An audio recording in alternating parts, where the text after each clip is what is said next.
Your mind's going to tell you you're not, and tell your mind to shut up. Because when you say I'm a great father, you're becoming a great father. When you say I'm a millionaire, your mind's going to go, you're far from a millionaire. You say, shut up. You say, I'm a millionaire, you get a step closer because you attract what you need to be a millionaire.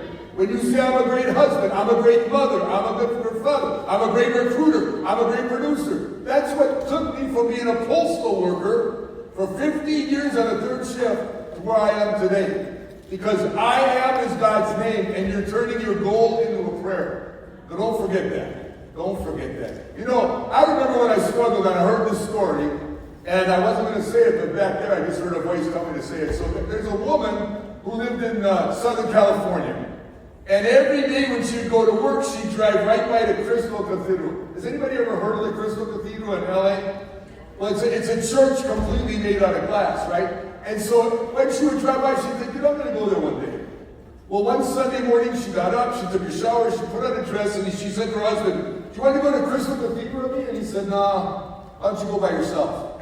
So this lady went there. This is a true story now. Lady went there, she was sitting there through the whole service. It was a beautiful service. And she felt so peaceful that she didn't get up at the end. And everybody started getting up and going in a parking lot. And then the whole church was empty, but in her pew, down at the end was another woman. So she said, wasn't this a wonderful service? And the other lady said, yes, it was. And she said, are you from around here? And she said, oh, I'm from Minnesota. I came here on a mission. And this woman said, well, can I ask what your mission is? She said, I came here because I want to find out who my birth mother was. So this woman said to her, this is a true story, she said, do you know what hospital you were born at? She said, named it. She said, what's your birth date? And then she said, I'm your birth mother. She said, I was 16 years old. My parents made me give you up for an adoption. And then they just embraced and they built a relationship. But my point to you is this. How many coincidences had to happen for that to happen? Well, I'm going to ask you, how many coincidences in your entire life had to happen that you happen to be in this room at this time? And when I heard this story, I wasn't doing very well in the business, but that's when I realized that God had me here. That it had to be God that introduced me to Art Williams. And I wasn't growing. And then I remember someone saying you can't outgrow your identity. And you know, the other thing is, learn how to tell stories. You know, the Lord answered questions. He said, you know, that reminds me of a story. And I learned from him, because see, with story, you can think about this story one day, and then you can remember back to it, and you can learn a lot of things just from the story. You should tell the story I just told the people. You should tell your children that story. You see what I mean? Like, that's why the Lord told stories, because when you tell a fact, there's nothing to add on to it. But when you can learn to tell a story. And you know, I remember when the Lord said, he told this parable, right? And the Bible calls it the foundational of all parables. You know what it is? It's the parable of the soil, but you probably heard it as the parable of the seed. And what did he say? What did he say? He said, there was a farmer that threw some seed out, but he hit the hard ground, and the ravens ate it. And then he threw some seed out and hit the shallow ground, and it grew for a while, but the sun scorched it. And then he threw some seed and went to the thorny area, and the thorns choked it out. But then some of that seed hit the very fertile ground and came back 30, 60, 100-fold. And then his disciples said, why do you keep speaking in parables? Why can't you tell us the truth? And he said, to those 5,000, they don't need to know, but I'm going to tell you what it is. Isn't that powerful? He didn't tell it to the 5,000, he told it to the 12. And he said, a seed is the words that come out of your mouth, and the soil is your heart. And so you can think of this from two ways. When you speak an affirmation, it goes out of your mouth and into your heart. And when you say, I cash flow $10,000 in November, this thing's like a GPS system. It starts working unless you're filled with fear. You see that? When your soil's filled with fear, then guess what? It can't work on it. It works on your fearful words. So when you say, I'm afraid to call people, well, then you don't call anybody. So every word on your mouth is a seed. But now here's what happens when you talk to other people. You can explain our business to somebody, and if they're hard-hearted because they've been ripped off before, they're going to say, I'm not interested. Because the seed died because the devil stole it. See, when he said the raven takes it, then he told the apostles, no, the devil steals the seed from those people. And then when it's a shallow ground, they get all fired up when they fill out their ICA, right? They're new, they get all fired up, then their mom tells them, you better not do this, it's a pyramid scam, and they quit. They got shallow seed, it's not your fault. Then some of the people got thorny seed, they even get their license, they get going, but all of a sudden they leave too. And see, that's why I learned how to be a tap rooter. Why? I'm looking for someone that's already got fertile seed, that they believe what they say. So that's what we have to say. A brand new associate's not a new associate till you bring them a new associate. Why? Because it locks them in. So while the adversity comes in their life, they're not going to go anywhere. And then maybe they can be like me and they can learn the answers. You know, one night I dropped by 4 people in Milwaukee and I drove like 4 deep. And it's become almost like, what's that word? Legendary for some people. They all tell me again how you did it. So what I did is I had a card of somebody's name and I knew their address. So I went to their house and I knocked at the door. I didn't know the person. I said, hey, you know, like in the beginning I used to be shy. Now it's getting better. I said, you know, someone gave me your name a while ago, but you know, our company wasn't right. And then I went like that. Is that your car? And the guy said, yeah. I said, it's a Mustang, right? I said, what year is that car? Right? I was scared of interrupting him, right? So then I said, man, I really like that car. And someday maybe I'll go for a ride in that car with you. And he said, well, come on in for a second. Why are you here? And then I talked to him. And I convinced him to get into business on a part-time basis. It was $100 back then, and then he'd have to pass the test. And then I just said to him, like, what's your best friend's name? And he said something like Harry. I said, you know what? Why don't you call Harry and just say, can I stop by for a couple minutes? I got to share something with you. So he got on the phone, he called Harry. We went over to Harry's house. And on the way over there, I told him, man, does Harry know a lot of people? He goes, like, Harry knows like all the referees. I said, man, you're going to make so much money here. So we got on the porch. He was excited, but he was nervous. So I said, Harry, don't blame your friend. He couldn't even talk. I said, don't blame your friend. I made him come here because he told me you're very honest and you're a very giving person. And I said, we only got 5 minutes. And I was always like this. I was in, I was out. See, I was looking like this. Like I was in. You guys learn something of this? I was in, but I was out. But I'm coming in. But I won't look like I'm coming. I said, we only got a couple minutes. I kept looking like this. And then, you know what? I ended up recruiting him because I was his best friend. I said, listen, I know you probably wouldn't want to do this, but see, did you notice your friend, you trust your friend, but I was the credibility? What's your best friend's name? And he told me the name, and I said, no, if you try to talk to your friend, then you're not going to just lose your friend, you're going to lose this whole market. But if you introduce me as your expert, I said, so guess what? We dropped by that guy's house. And I was like, you know, I got to get going. You know, I really got to get going. And I recruited that person. I drove like 4 deep in a night. The 4 people I didn't even know before that. Now my point is this, not that I want a hand, but I should get a hand at 874, let's go walking around. But here's the point, I know how to borrow relationships. See, this is what we do in this business. If you and your friend have known each other for 20 years and you tell me the best quality of your friend, I now know how to borrow that relationship in 5 minutes. Why? Because I'm going to say, hey, Frida, I know you're good friends. And you know what she told me? She told me that you and your husband give out 100 turkeys to homeless people every Thanksgiving. Is that true, Frida? And she's going to go, that is true. Because see, if they don't talk, they don't open their heart. That was deep for somebody. You got to get the prospect to talk or their heart's closed. Imagine if I was a car salesman and your spouse said, come on, we need a second car. And you go, I hate going to car dealerships. And you go, just go. And then you go and you go like, watch, I'm probably going to overpay. And then I come out like this, hi, welcome to my car dealership. Did you know my car dealership is #1 in service in the whole state of Florida? You know what you're thinking? He's lying already. See what I'm saying to you? So now I'm not going to tell specifics to your friend Frida, if that was the name I just said. I'm going to say, is this true? And I'm going to tell her about the turkey. She's going to go, actually, we do. I said, where did you learn that from? And she said, well, my mother was an immigrant. And she said, you don't know this, daughter, but when we first came, we were homeless, and people helped us. So if you ever have money, help the homeless. And I go like this, well, I would really love to meet your mother one day, because I realized all the things your friend told me about you, you learned as a little girl from your mother. You know, at that point, they forget that their friend's even standing there. Because why? I learned how to borrow, Sean, a 20-year relationship. Does everybody catch what I'm saying? Yeah. Now, do you see why I wrote up 342 insurance policies in 1 year, and I'm not even technical, because I went from the best friend to the best friend to the best friend.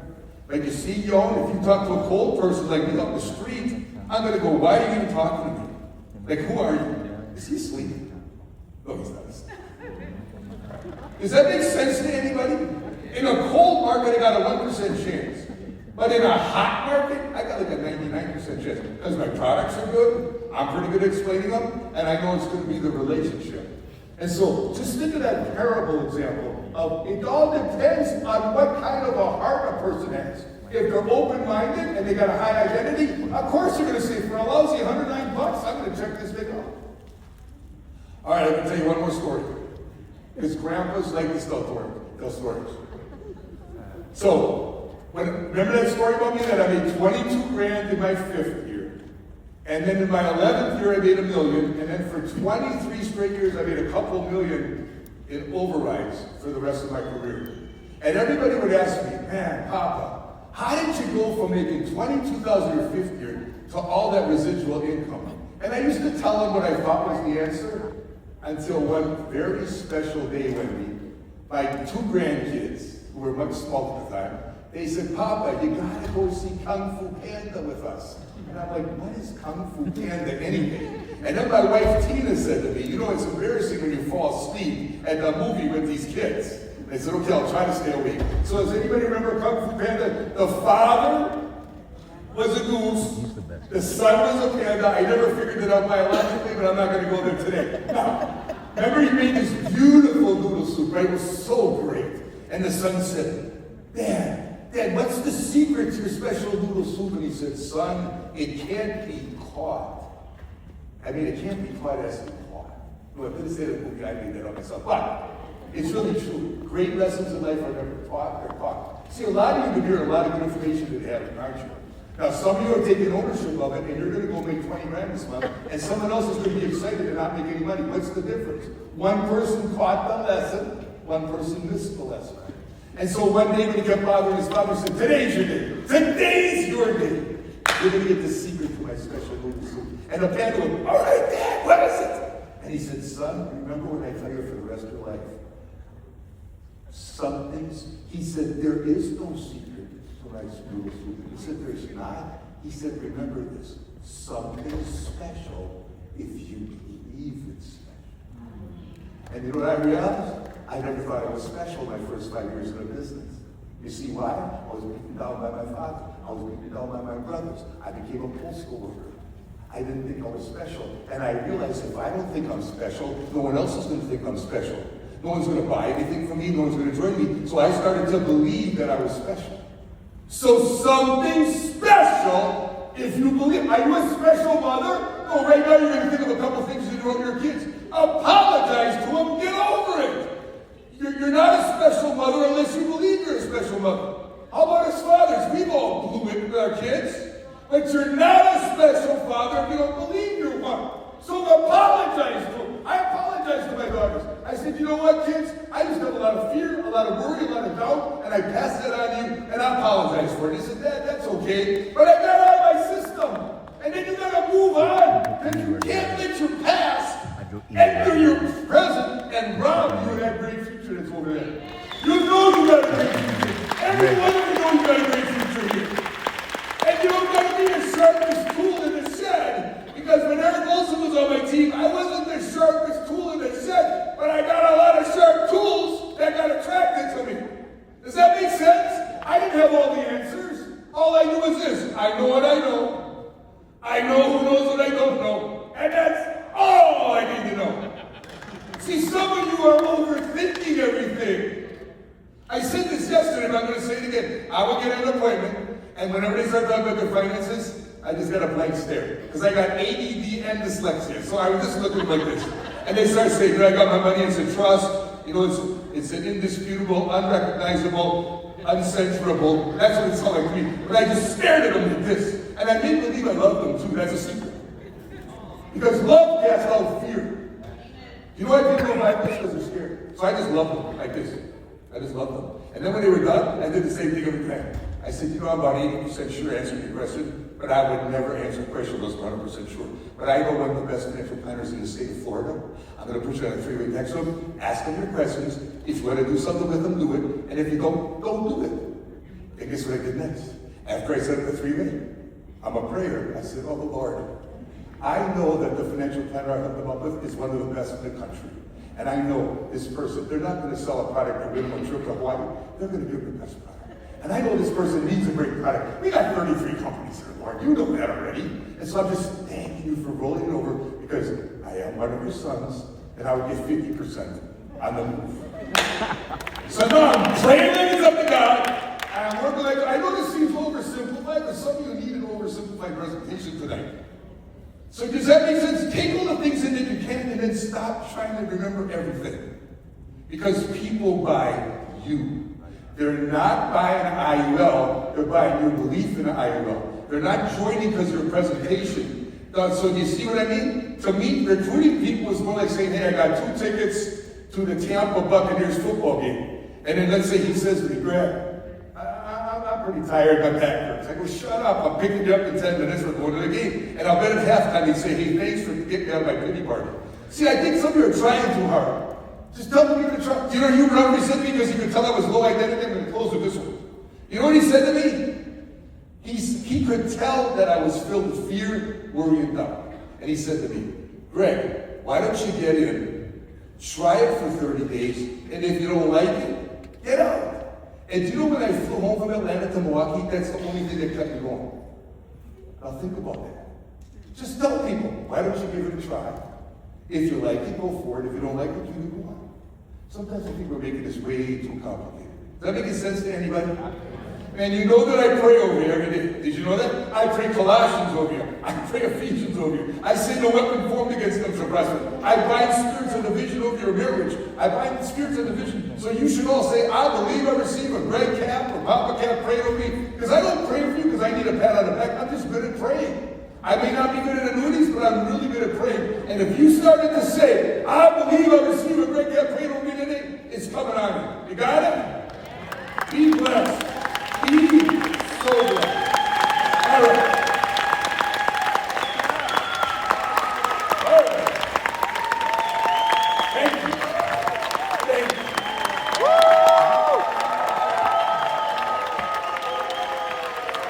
Thank you. You know who's coming up next? What did I tell you earlier? Sit down, put your seatbelt on. Mario Bayona.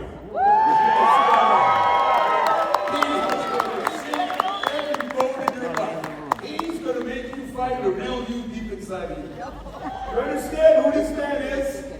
Can you imagine? He goes from $2 million in his previous company to just about $4 million already. He's going to probably be at $10 million within about 18 months. Just bought a beautiful home. I just walked through that home he's got in Nashville. Oh my God. What a dream. The guy's half my age. Something's not fair about this company. But man, he's got the wisdom of an old man, so would you please listen very carefully what he says. Please welcome up the one, the only Mario Bayona.